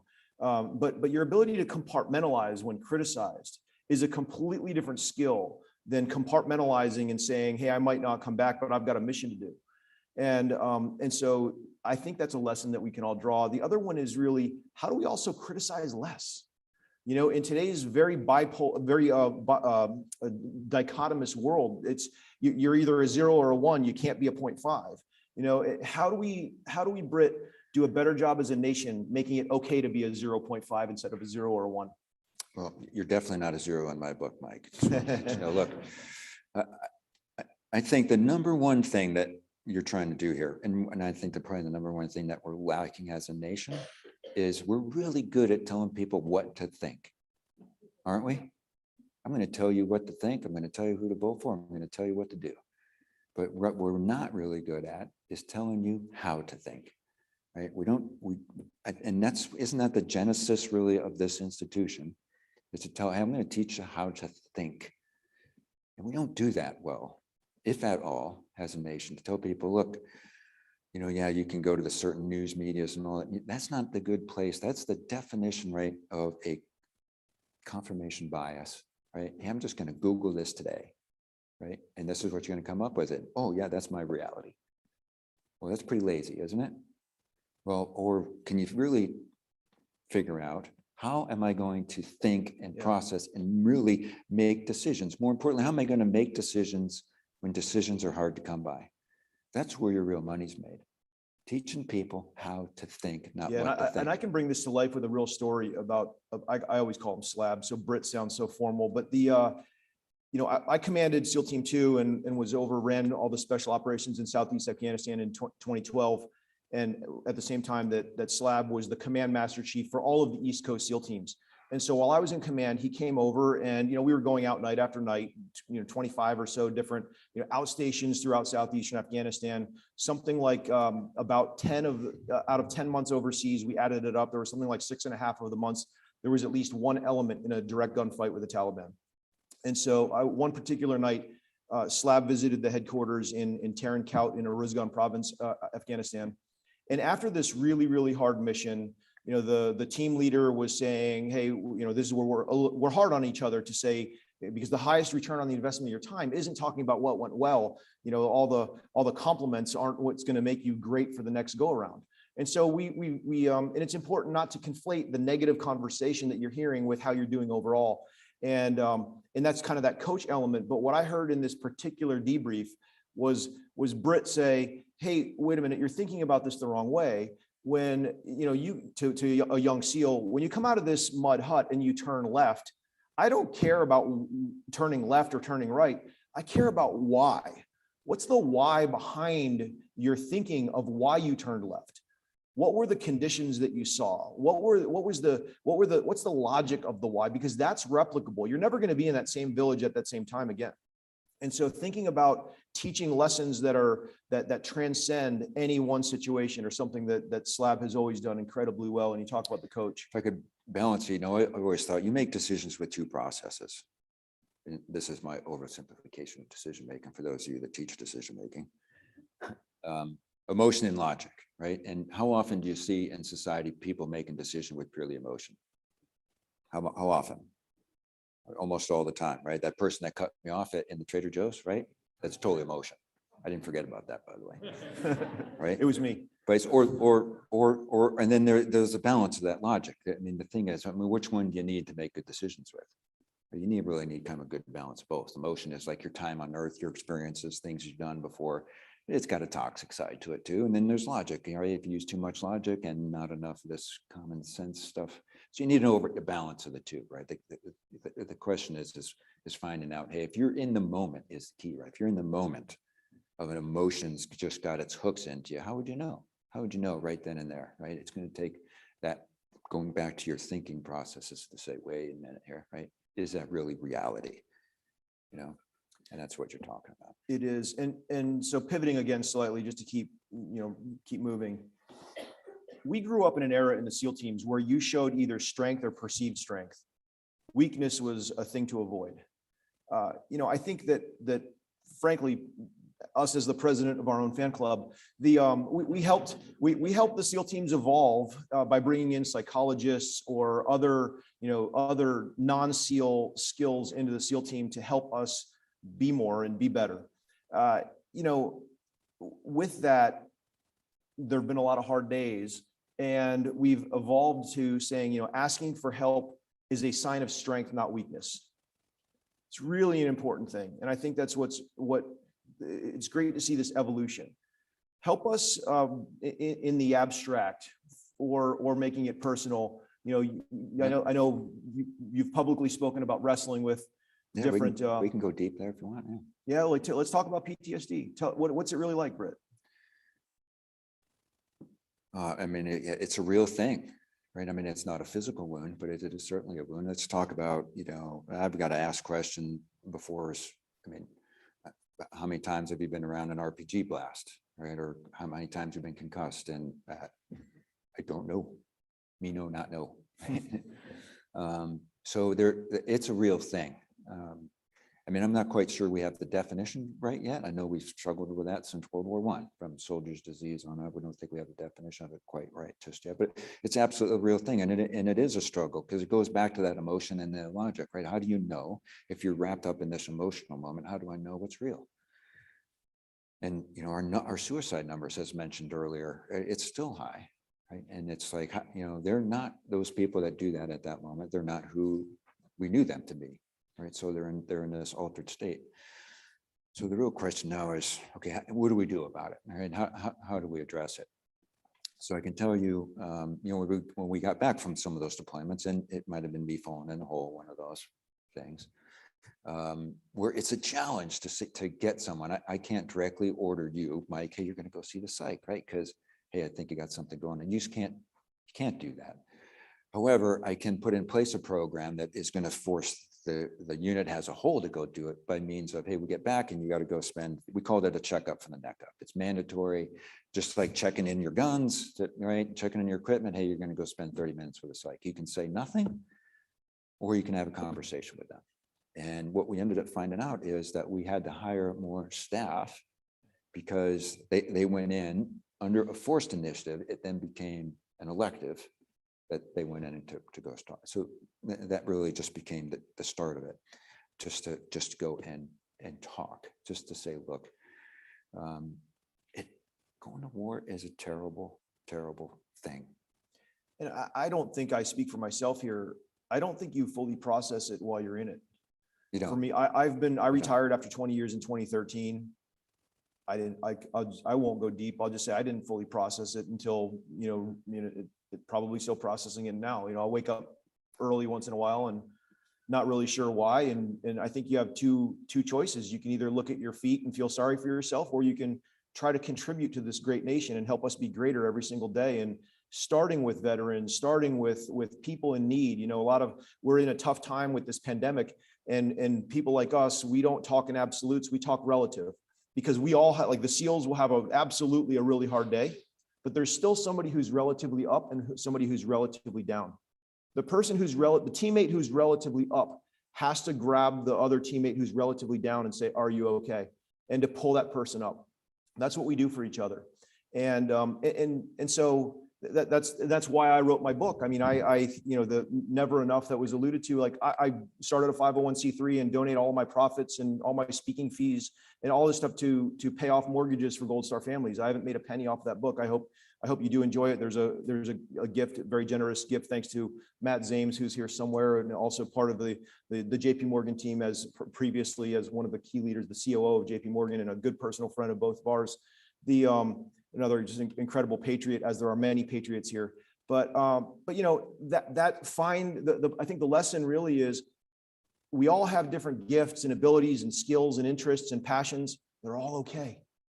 They're all okay. Just find yours, get off the sideline and do something with it. And you were going to say something. I was cutting you off. Sorry. No, you're right on to it, Mike. The key is they just get involved. For those that transition was absolutely a difficult time for me as well too. And the key for me was to get back into something, right? But it was our foundations that we're involved in, whether it's the Foundation for the National Medal of Honor Museum, right? Getting involved in something where you can go and contribute again and say, look, I'm going to go make a difference, right? I want to make a difference in people's lives. And for you, do you agree that it took time to process after being out of the military? Oh, I totally did. I mean, when that transition point comes, you're like, yeah, I got it. Everyone tells you horror stories. It's like, but it was terrible because you go from, you have this very dedicated, defined life to now what are you going to do? Right. And it's a challenge. And that really emphasizes why this incredible institution that is here is so appreciated and needed for this great nation. I know we're gonna turn to questions. If we don't have questions, I think we can bring in pull-up bars and fire hoses and push-ups and stuff, right? Yeah. We've got the CrossFit also. We know how to do that. So we saved it. There's about just a little under 15 minutes left. Rather than me throwing random questions at Slab, who has a question for our Medal of Honor winner? It's hard to see the hands, so. And actually, while the microphone's working its way around, I just said something that Medal of Honor winner, Medal of Honor recipient, because will you distinguish the difference between winning and receiving? So it's, winning it, you watch the Olympics and you see someone win a gold medal, they really won it. They went forth, that was their goal to go and get it. Whereas a recipient of the medal, this is, you don't put yourself in for the medal. This is something where your teammates said, Mike, you did an outstanding job. So I stand corrected there. Yeah, and we're going to put you out. So you're a recipient of something that you didn't want, but you represent everyone else. Questions? Yeah, thank you both. Just the events in August in Afghanistan, how you might have interpreted them and digested them, and then what message you might have for veterans of Afghanistan who we know in the American Legion have been struggling since that occurred, and just that transition and that unique form of transition, if you would, please. You want to go first, Mike? Either way. Certainly, we needed to leave, right? We needed to get out of there. We've been there for 20 years, but we had to get out, and we knew it wasn't going to be easy getting out of there. Personally, I think, we probably could have done a better job getting out, but we did. We just got out of there. The message I want to send, to the veterans is, look, we didn't fail. We didn't fail over there, right? You went, you did your job, you made it as right as you possibly could, and then you came home. So you didn't fail. And frankly, you're never going to fail. Absolutely proud of every single one of my teammates that served.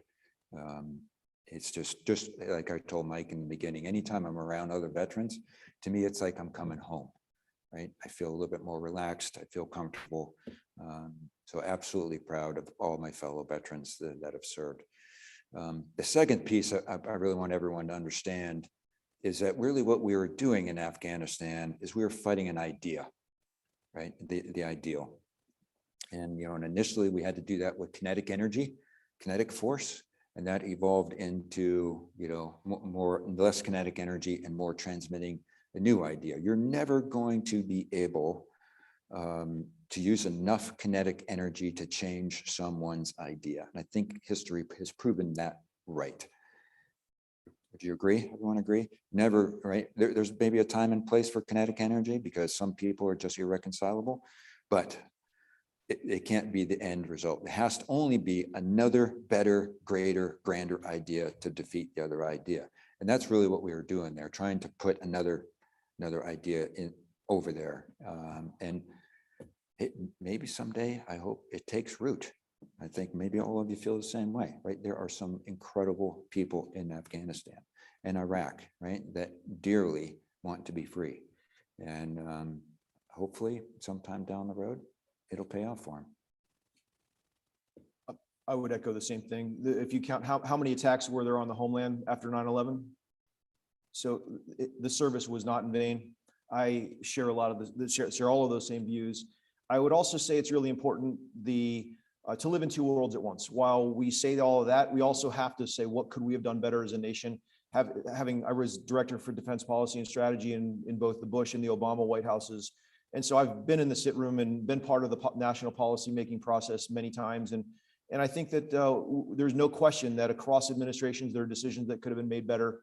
And so we have to step back and say, what could we have done better?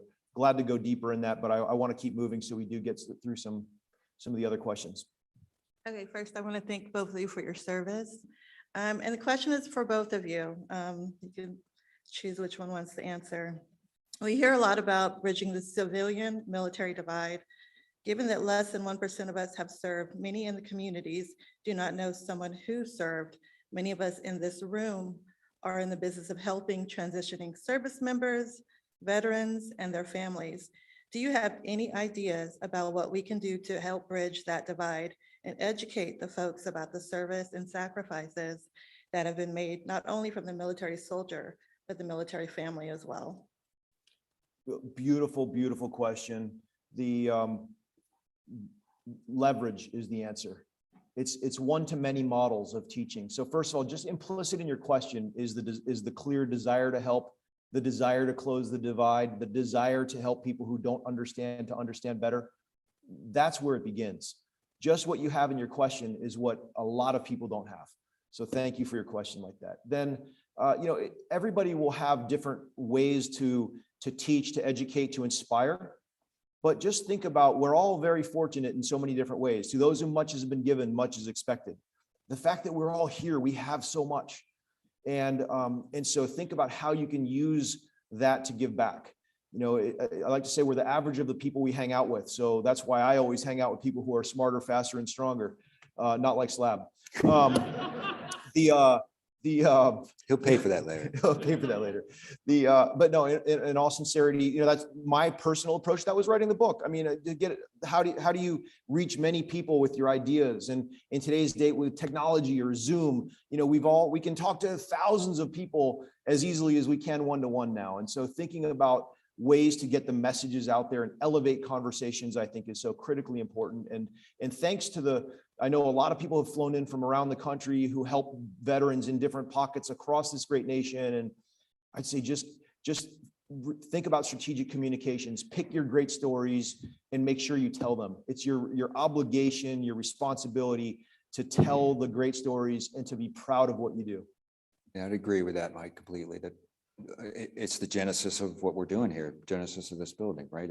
Is how do we take what the military has, phenomenal people, right, and getting them back into serving the nation, right, just in a little different capacity. Like all good leaders, right? I think probably the main thing all of you could do individually with those that you come in contact with is listen to understand, right? And eventually, right, if you establish those relationships, that service member, right, if you are a service member, of course, the connection comes a little faster, but if you're not, just listen. And eventually that relationship will grow and the word will start to spread.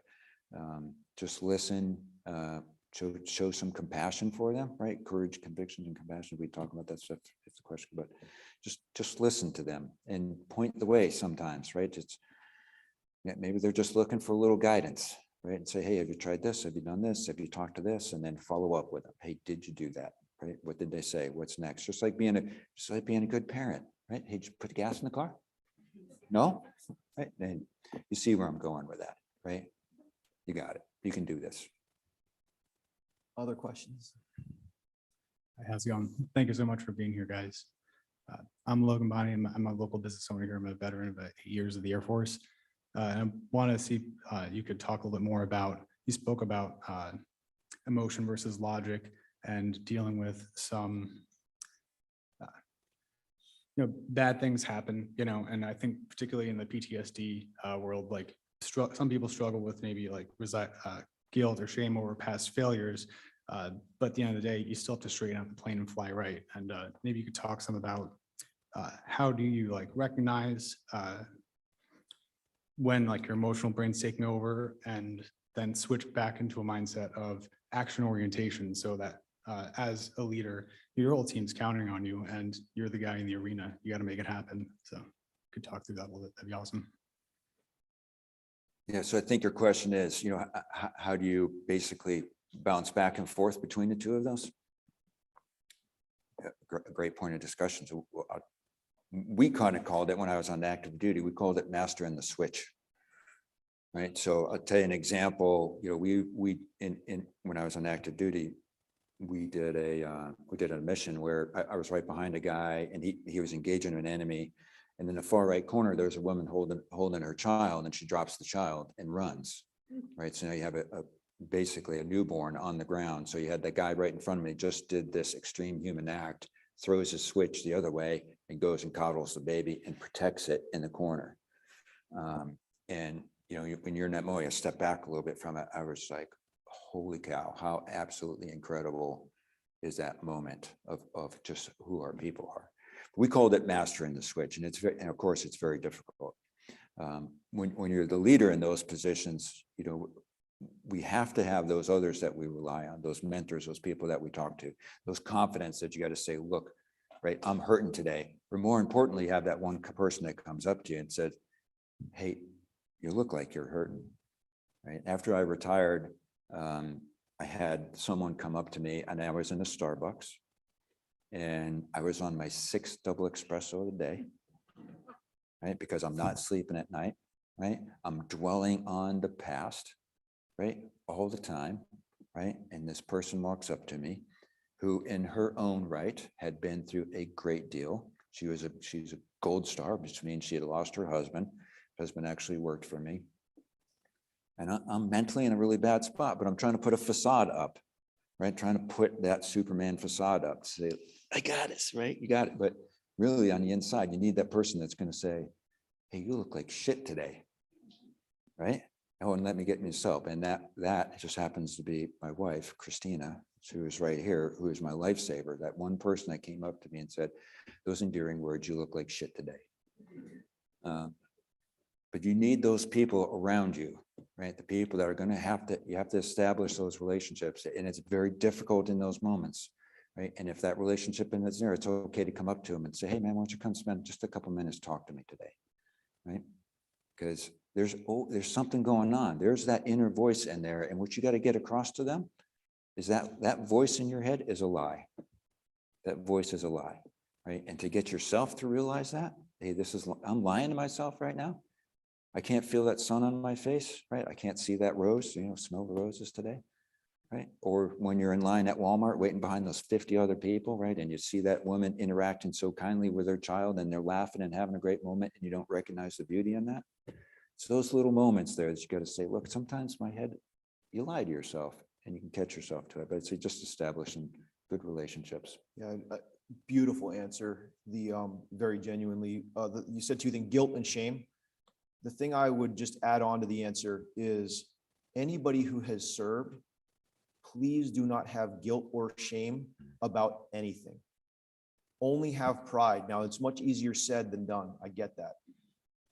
A lot of times in life, we don't try things because we have fear of failure, or we're what's the guilt or the shame? We're afraid that our friends aren't going to see us in our best light. Why the facade? Because sometimes we're afraid of what others are going to think. If you're around people who are going to think less of you for any of these reasons, then you're not around the right people. It's that simple. So lower the barrier, all of us. Let's make each other feel more comfortable with these issues around veterans awareness. We have, it's 3 seconds, 2 seconds. Let's just call an audible and still take one more. Let's do it. I think we're going to get in trouble, but they can't kick us off stage. I'm ready. My name is Joe Dunaway. I'm also Hi, a Joe. local business owner.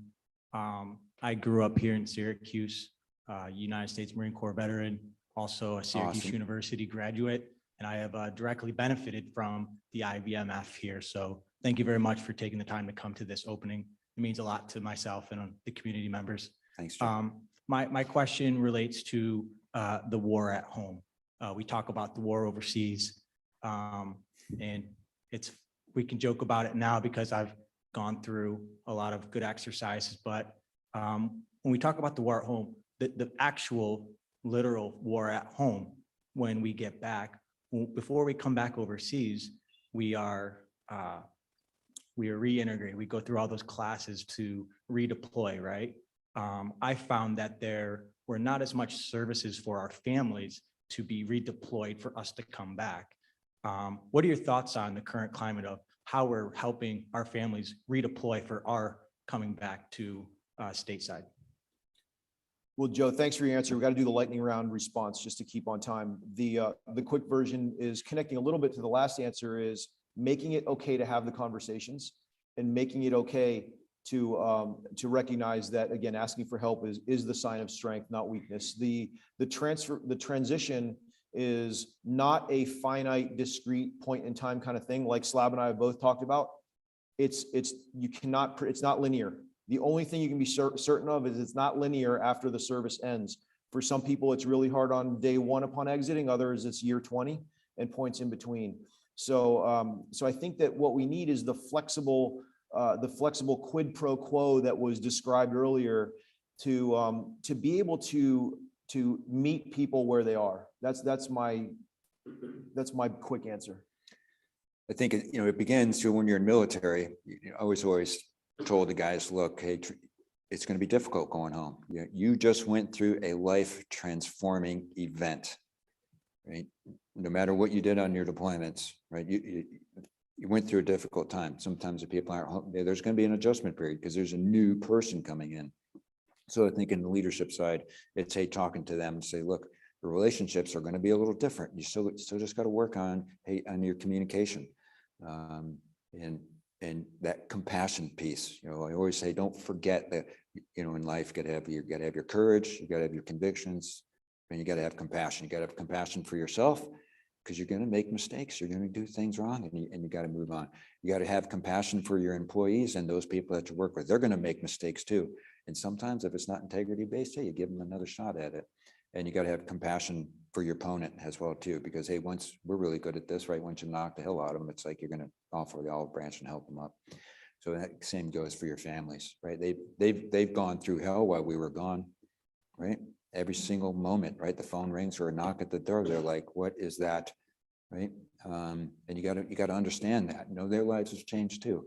So just getting back to that compassion piece for each other. Our society, if we had just that much more compassion for each other, maybe that dude wouldn't be cutting me off in the parking lot.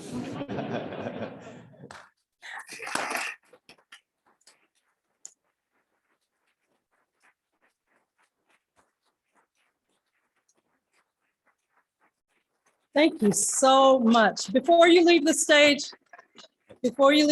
Mike and Britt, you both have lived a life of excellence and meaning, and in appreciation for your time with us here today, we'd like to present you with these beautiful handmade gifts from one of our local veteran-owned businesses here in Syracuse, SMI Flag Company. Oh, wow. Super cool.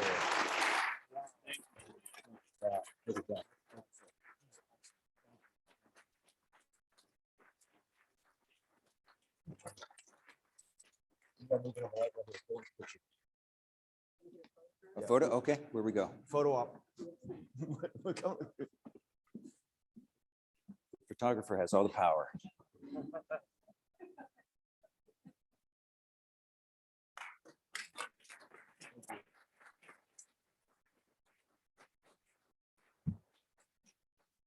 Thank you to all of our speakers and guests for celebrating the dedication of the National Veterans Resource Center at the Daniel and Gail Daniello building with us. I'm so proud of the work of the university, of the OVMA, of the IVMF, and proud of the enduring commitment this building represents to our campus community, our region, our state, our country, and most importantly, our nation's service members, veterans, and their families. While this concludes our formal program, I have a few more pieces of information to share with you.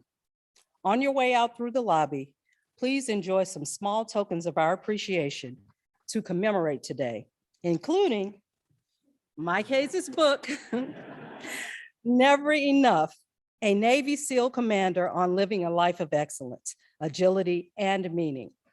Mike has graciously agreed to sign copies of his book in the lobby as well. Special thanks to IVMF board member Matt Zames, who made the gift of these books possible today. I should note again that 100% of the profits from Mike's book are donated to the 1162 Foundation, a nonprofit that pays off mortgages for Gold Star families after a service member has been killed in action. Thank you, Mike. Wherever you are out there.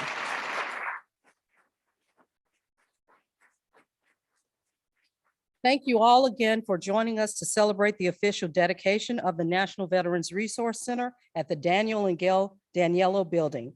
Have a great afternoon, evening.